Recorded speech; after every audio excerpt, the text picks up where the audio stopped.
Bonjour les investisseurs, j'espère que vous allez tous bien. On est parti pour une nouvelle vidéo de publication. Résultat aujourd'hui, Soprasteria, le T1 2024. T1 sorti le 26 avril.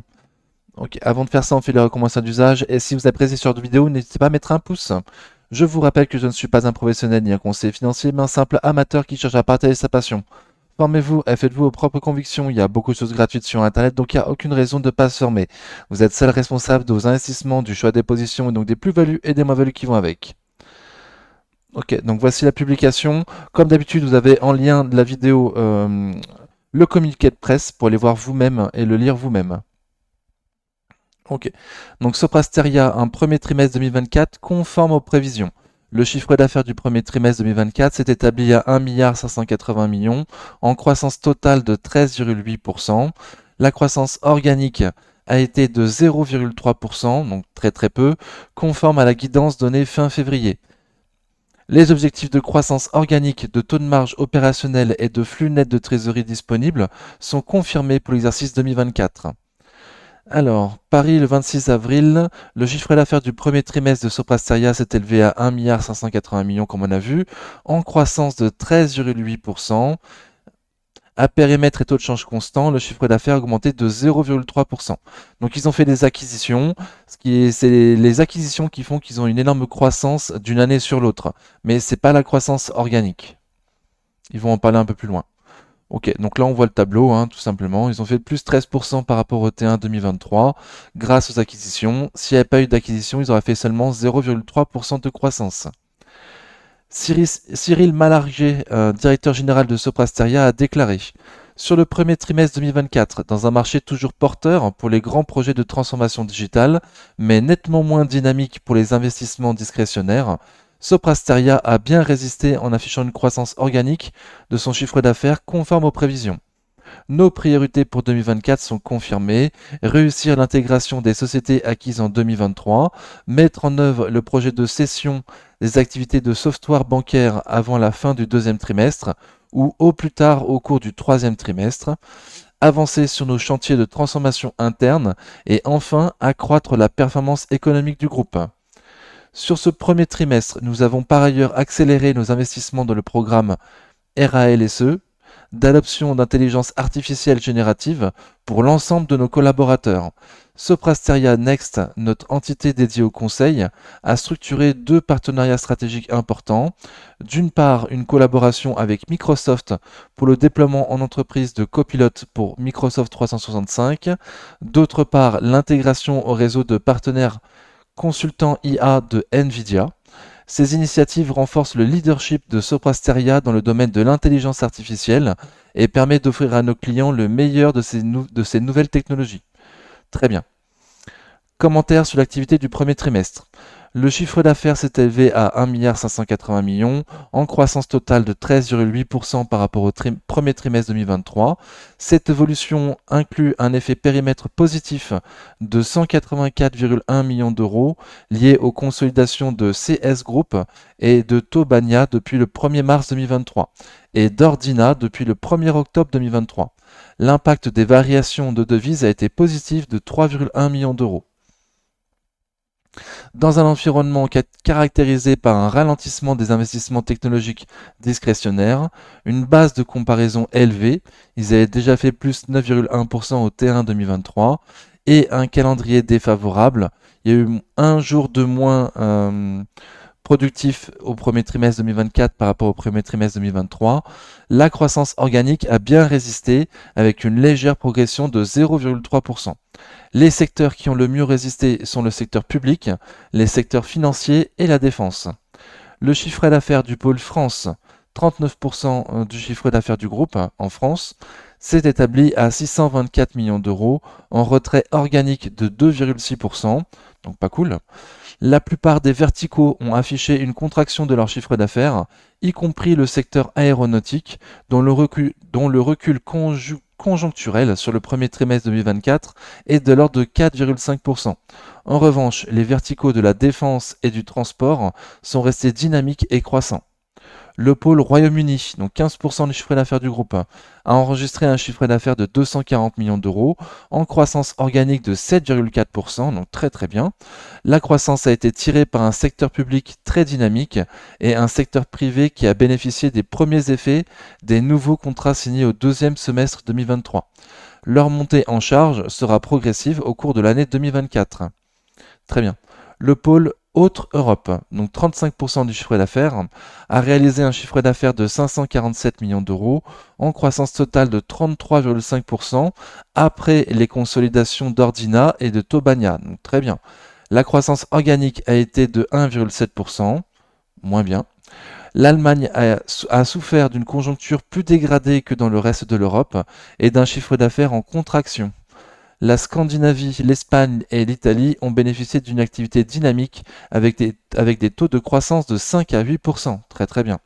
La zone Benelux, où l'intégration de 3 sociétés a réalisé un chiffre d'affaires similaire à celui du premier trimestre 2023, environ 173 millions d'euros. Le chiffre d'affaires de Sopra Banking Software, donc c'est l'entité dont ils veulent se séparer cette année, qui représente 7% du chiffre d'affaires du groupe, s'est établi à 103 millions d'euros. La contraction organique qui était anticipée pour ce premier trimestre a été de 4,1%. Elle s'explique principalement par une décroissance de 7,9% des activités de services. Les souscriptions sont restées très bien orientées avec une croissance de 21,1%, portée notamment par la dynamique enregistrée par les offres digitales de Sopra Banking Platform et Sopra Financing Platform. Le pôle Autres Solutions, c'est 4% du chiffre d'affaires du groupe, a réalisé un chiffre d'affaires de 71,2 millions d'euros, en croissance organique de 0,8% uniquement. L'activité des solutions dédiées aux ressources humaines, qui représente 70% de l'activité du pôle, a progressé de 3,7%. L'activité des solutions dédiées à l'immobilier s'est contractée de 5,3% conformément aux prévisions. Changement de périmètre. Soprasteria a récemment clarifié sa stratégie en indiquant vouloir se concentrer sur les services et solutions numériques avec l'ambition de devenir, face aux acteurs mondiaux, une véritable alternative européenne pour les grands donneurs d'ordre européens sur ces marchés stratégiques. En conséquence, Soprasteria a annoncé, le 21 février 2024, le projet de cession de ses activités de software bancaire. Les travaux de préparation sont en cours. L'objectif est de finaliser cette opération avant le deuxième trimestre 2024 ou au plus tard au troisième trimestre 2024. Les effectifs. À la fin mars 2024, l'effectif net s'est établi à 56 200 employés, à comparer aux 53 000 au 31 mars 2023. L'impact lié à la consolidation d'Ordina est de 2630 personnes. L'effectif des centres de services internationaux s'est établi à 9 313 collaborateurs. Le taux d'attrition de l'effectif s'est établi à 14%, comparé à 16% au premier trimestre 2023. Donc il y a une baisse des effectifs de 14%.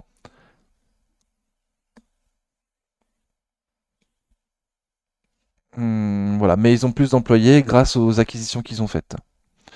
Rappel des objectifs 2024. Une croissance organique du chiffre d'affaires comprise entre 2 et 4%, donc c'est pas beaucoup. Taux de marge opérationnelle d'activité comprise entre 9,5 et 10%, et flux net de trésorerie disponible d'au moins 350 millions d'euros. Ok, donc on a fini la publication. On va aller voir sur Zone Bourse et puis après on finira du coup sur le graphique comme d'habitude. Alors, Soprasteria sur le Zone Bourse, qu'est-ce que ça donne? Un PER de 13 aujourd'hui, une petite dette qui paraît gérable, on vérifiera. Une croissance attendue du chiffre d'affaires entre 2024 et 2025 supérieure à 10%, donc très très bien, c'est ce qu'on vise sur la chaîne. Et une dette en net repli attendue l'année prochaine, très bien. Une note investissement zone bourse à 4 étoiles et demie à investissement zone bourse sur 5, donc très très bien. Ok, donc dans le détail, qu'est-ce que ça donne? Les ROE, les ROA, la croissance.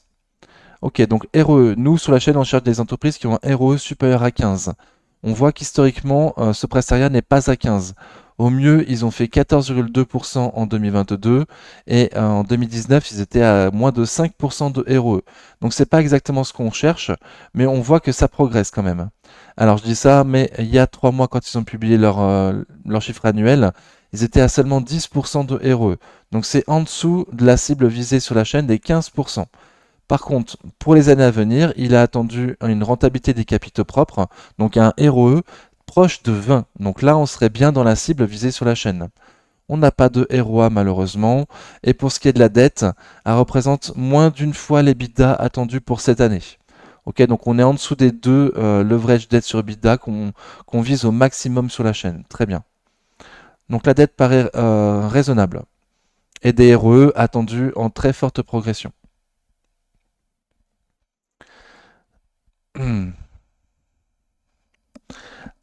Alors, on peut voir qu'il y a une croissance du chiffre d'affaires attendue de 10% cette année par les investisseurs, pardon, les investisseurs professionnels. Et entre 2024 et 2025, une croissance beaucoup moins importante du chiffre d'affaires.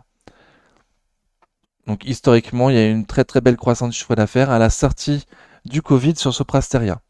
Ok, on a des marges d'exploitation un peu faibles, en dessous des 10% en 2023, publiées, et attendu toujours en dessous des 10% pour 2024. Il me semble que le management nous a dit que lui, il visait 10% pour cette année, du coup. Entre 9,5 et 10% de marge opérationnelle. Ok, donc sur zone bourse, voilà, on est à 9,76, donc c'est bien ça ce qui est prévu. Très très bien. On a des marges nettes un peu faibles. Ils ont publié 3,16% de marge nette en 2023, donc il y a 3 mois. Nous, sur la chaîne, on cherche plutôt des sociétés qui ont une marge nette pardon, supérieure à 10%. Donc historiquement, on voit qu'ils n'ont jamais été au 10%. On n'a même jamais dépassé les 5% de marge nette. Pour les années à venir, il a attendu une marge nette supérieure à 5%. Donc de nouveau, c'est pas exactement ce qu'on vise sur la chaîne, mais pour le secteur, c'est pas trop mal. Pour les small cap ESN de services numériques, c'est plutôt en lien avec ce qu'on voit sur les autres sociétés. Ok, la progression du bénéfice net par action. Donc pendant le Covid, ça a été compliqué. Sinon, à la sortie du Covid, il y a une belle croissance du bénéfice net par action, supérieure à 20%. Et entre 2021 et 2022, de nouveau une croissance supérieure à 20%. Entre 2022 et 2023, il y a une décroissance du bénéfice net par action. Donc c'était ce qui était publié il y a 3 mois. Et là, il a attendu une progression du bénéfice net par action proche de 40%. Donc énorme. Dans les années à venir, bien sûr, la croissance sera légèrement supérieure aux 10% visés sur la chaîne, mais c'est pas non plus les 40% comme on risque d'avoir cette année. Très bien. Donc en tout cas, on a 10% de croissance du bénéfice net par action attendu dans les années à venir. Donc c'est ce qu'on souhaite sur la chaîne. On a des marges nettes, marge de free cash flow pardon, inférieures à 10%, donc c'est inférieur à ce qu'on vise sur la chaîne. Ok. Et il y a un petit dividende. Il y a un petit dividende attendu en faible progression pour les années à venir. Ok. Donc aujourd'hui, on se paye 13 fois les bénéfices sur Soprasteria. Historiquement, on s'est payé beaucoup plus cher avant le Covid. Et vu qu'ils ont fait très, très peu de bénéfices nets par action l'année dernière, ils ont publié à 22 de PER en février 2024. Donc historiquement, on s'est déjà payé moins cher. En 2022, sur Soprasteria, on se payait seulement 11 fois les bénéfices. Mais les autres années, on s'est payé quand même plus cher sur Soprasteria que maintenant. Au niveau du price to book, on se paye 2 fois le price to book, donc le prix comptable. Historiquement, on s'est déjà payé moins cher que ça. En 2020, 2021, 2022, on se payait moins cher que 2 fois le price to book. Et en 2023, on s'est payé légèrement plus cher à 2,14. Avant le Covid, on se payait plus cher à 2,11%. Ok, donc d'après le price to book, on n'est pas à un prix, on n'est pas au prix le plus bas. On s'est déjà payé moins cher que ça. On s'est aussi payé plus cher. Ça semble être ça semble, pardon, ça semble être un prix plutôt juste d'après le price to book. Valeur entreprise sur EBITDA, on se paye 6,4 fois l'EBITDA attendu pour 2024. Historiquement, on s'est déjà payé moins cher que ça. En 2021 et 2022, on s'est payé moins. Alors 2021, on se payait environ 6,4 fois l'EBITDA. Et en 2022, on se payait uniquement 5 fois l'EBITDA. Avant le Covid, on se payait plutôt, avant et pendant le Covid, on se payait plutôt 7 fois l'EBITDA. Ok, donc de nouveau, on s'est déjà payé moins cher. En 2022, a priori, Soprasteria était vraiment pas valorisé très très cher. Là, on s'est déjà payé plus cher, moins cher. On a un prix plutôt juste, plutôt moyen. Valeur entreprise sur chiffre d'affaires. On se paye 0,77 fois le chiffre d'affaires. De nouveau, en 2022, on se payait moins cher que ça.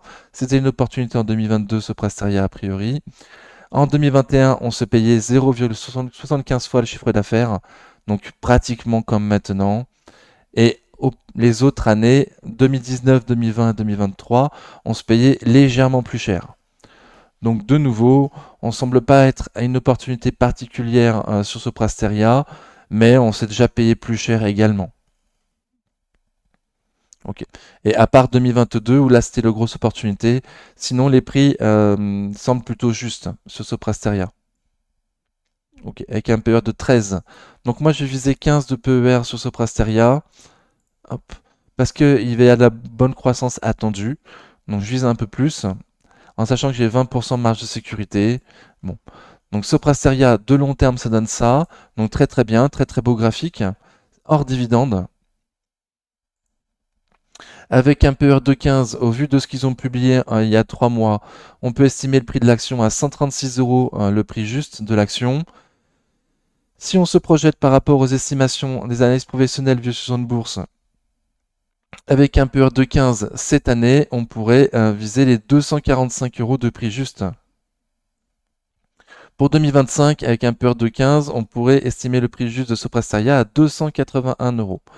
Donc de nouveau aujourd'hui, on a un PER de 13, on a un prix plutôt moyen par rapport à l'historique, on s'est déjà payé moins cher en 2022, mais c'était une opportunité, et les autres années, on se payait soit ce prix-là, soit plus cher. Donc c'est pour ça que je vise un PER de 15. Graphiquement, à court terme, on est dans une consolidation sous la résistance oblique baissière. Donc les chiffres sont sortis le 26 avril. Depuis, ça a légèrement baissé. On a été chercher le support et combler un gap à 205,40 €, pardon. Okay. Donc on a été chercher le support et pour l'instant, on rebondit sur le support. Le support qui correspondait au plus haut historique de juillet 2023.